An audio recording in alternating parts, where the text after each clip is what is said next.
Ang nakaraan. Nagtataka itong si Ferdinand kung bakit hanggang ngayon ay galit pa rin itong si Doña Cielo kay Yaya Melissa. Habang kasalukuyang nag-uusap naman sina Yaya Nora at Ferdinand, nilabhan naman ni Natalie ang ilang mga damit ni Ferdinand, ngunit isang pangyayari ang hindi inaasahan. Bigla kasing sinabunutan ni Doña Cielo itong si Natalie habang naglaba ito ng damit. Doña Cielo, nasasaktan po ako. Bitawan niyo ako. Ano bang ginagawa ko sa inyo? Aba? At sino ang nag-utos sa iyo na labhan mo ang damit ng anak ko? Ma'am, yan po ang utos ni Sir. Nalabhan ko daw ang kanyang mga damit. Umalis ka dyan. Linisan mo ang inodoro doon at doon ka nababagay. Ikaw ha? Sa sunod kapag nakita kitang pinakailaman mo ang damit ni Ferdinand, hindi lang yan ang abutin mo.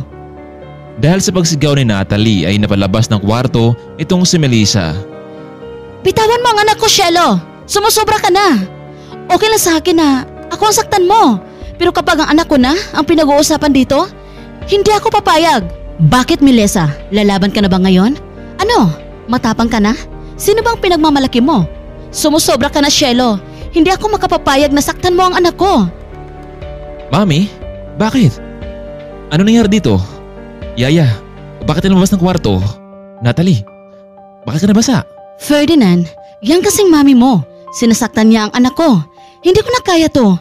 Gusto ko nang tapusin ito dahil sumusobra ka na, Cielo.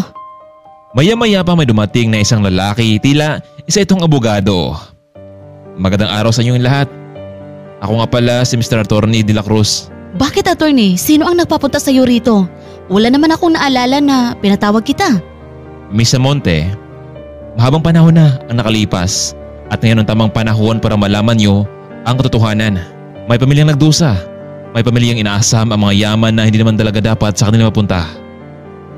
Anong ibig sabihin mo, attorney?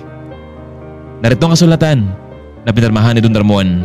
Nakasaad dito kung sino talaga ang kanyang tunay na anak. Ano? Anong pinagsasabi mo, attorney? Attorney, walang ibang pamilya si Ramon, kundi kami lang. Nagkakamali ka, Michelo. Siguro ay nakala mong hindi ito malaman ni Don Ramon, pero walang lihim na hindi mabubunyag. Nalaman niyang si Ferdinand ay hindi niya tunay na anak dahil sa ginawa mong pagtaksil sa kanya noon. Paano ka nabuntis noong panahon na yon? Samantalang nasa out of town ka kasama ng mga barkada mo. Tapos pag uwi mo, sasabihin mong buntis ka? Alam mo, nagtataka ito si Don Ramon sa'yo. Pero ano ginawa niya? Pinanagutan niya pa rin ang bata para hindi nakaya sa pamilya kahit na niloko mo siya. Bakit, Attorney De La Cruz? Meron pa bang anak sa labas itong si Ramon? Walang anak sa labas si Don Ramon, kundi nag-iisang anak lamang ito. Ayon dito sa kasulatan, alam ni Melissa Salvacion kung sino ang anak ni Don Ramon. Melissa, sabihin mo sa amin, sino ang babaeng kinahumalingan ng asawa ko noon? Michelo, hindi mo na kailangan pang tanungin pa si Melissa dahil ako na mismo ang magsasabi sa lahat. Si Natalie Salvacion, ang tunay na Samonte, ang kaysa isang anak na Don Ramon Samonte. Alam nyo, may nangyari sa kanila noong panahon ni Melissa habang wala ka dahil puro ka na lamang barkada ang natupag mo kahit nung bata pa si Ferdinand. Iniwan mo siya.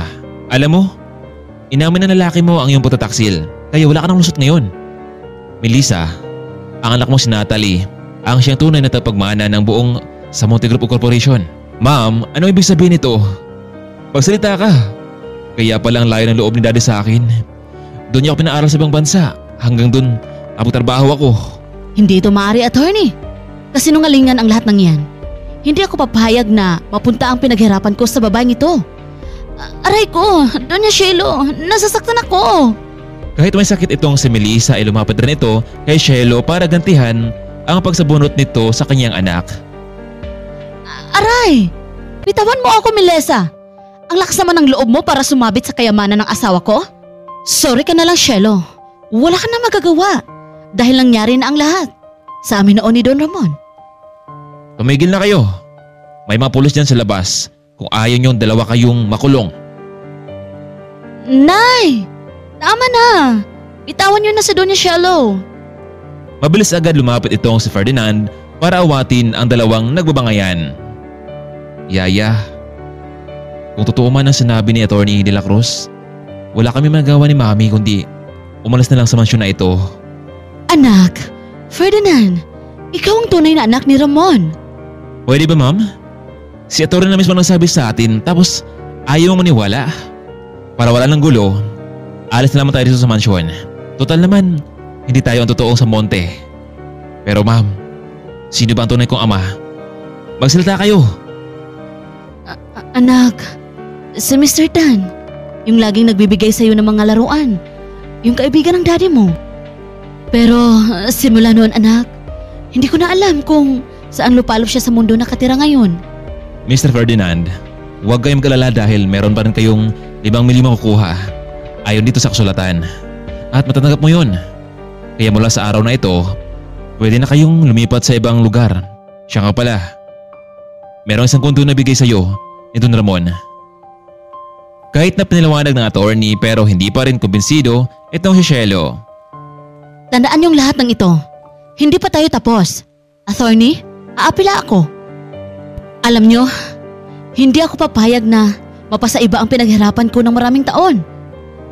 Michelo, wala ka nang magagawa pa dahil lahat ay nakadokumentado na at hindi na ito mababawi pa.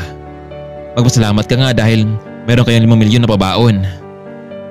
Makinig kayo, sa oras na may mangtangka sa buhay ng mag-ina, ikaw Michelo ang unang suspect dito. Tara na nga anak, umalis na tayo sa bahay na ito. Kinuha nila ang mga mahalagang gamit at nagtungo na sila sa condo unit. Habang nasa sasakyan ang mag-ina, patuloy pa rin sa pagdaldal itong si Cielo. Ma'am, mabuti na lang talaga at doon ako natrabaho sa Bahrain. Kung nagkataon, nakinig ba ako sa'yo noon? Naku, baka hindi lang ganito ang buhay natin ngayon na abutin. Huwag kang mag-alala anak. Gagawa ako ng paraan na muling bumalik ang kumpanya natin. Hindi ako titigil para mabawi ito. Samantalang hindi rin naman inasahan ni Melissa na maungkat ang nakaraan. Nay, hindi pa rin ako makapaniwala sa pangyayaring ito. Bakit niyo nilihim sa akin ng mahabang panahon, Nay? Anak, Natalie, kaya nga wala akong ginawa kahit nahihirapan ako sa ating sitwasyon.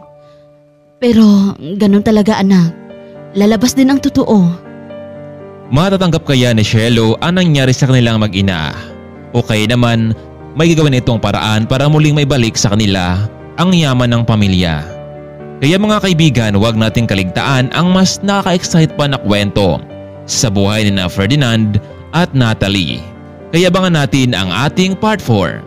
Maraming salamat.